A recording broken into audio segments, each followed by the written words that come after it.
Hello everyone, Chag Sameach. On Seder night, we go on many journeys. One of the journeys that we take is to the Seder that took place in the home of Rabbi Akiva in Bnai Brak, where there were 5 sages dining together, discussing Yetziat Mitzrayim, the Exodus, and the redemption of the Jewish people all night long. And what's interesting about this gathering is that these 5 sages were not with their families. They were often Bnai Brak, of all places. Rabbi Elazar ben Azariah, who was one of the greatest sages of the generation, he himself went to Rabbi Akiva, who was not as wise as he was, but he and his colleagues went nonetheless to Bnai Brak. Why is this? Let us journey together as we do on Seder night to this special Seder. On this night, we're told, perhaps one of the conversations was the Bar Kokhba revolt, the rebellion that the Jews were planning against the Romans who were occupying the land. And they were discussing perhaps a battle plan. Others suggest that this was an opportunity for the sages to get together and to learn Torah together, which they did not have the opportunity to do so often because of the decree. But you can imagine how dangerous it was for 5 of the greatest sages of Jewish history to gather together in this home of Rabbi Akiva to discuss Yetziat Mitzrayim. Yet there was an important purpose for this gathering that they all felt needed to take place even under the dangerous circumstances. What was it? What was it like to be there? What would it have been like to be a fly on the wall?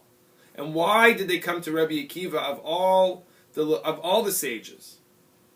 One suggestion is that Rabbi Akiva was a person who represented optimism, faith in a time where it was difficult to have faith, light in a time where there was a lot of darkness.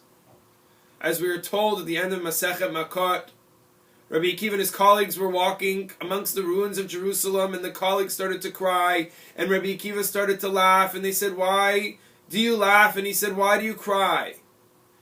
And they said, "Of course we cry. This is the temple in ruins, Jerusalem in ruins, and there are foxes and animals running through the ruins. Could there not be a greater moment to cry?" And Rabbi Akiva said, "This is the moment that we laugh. This is the moment that we smile," because he saw something in the works, something in the ground, already a rebuilt Yerushalayim, even while it lay in ruins. He saw the light at the end of the tunnel, even when there was no light in the tunnel. And that was Rabbi Akiva, and that's why they came to Bnai Brak, and that is why they approached this place in Bnai Brak, because they felt they could draw inspiration from a person who was able to give them a reason to hope, give them a reason to see a light, to see a hope, to see a ge'ulah, even in the dark galut. And what is important when we journey into this tent, this Seder of Rabbi Akiva, is that we realize that these sages were not just dining, were not just having a Seder, but they were talking about the very future of the Jewish people. And perhaps that's one of the reasons that this is such a central story to our Haggadah and to our Seder experience.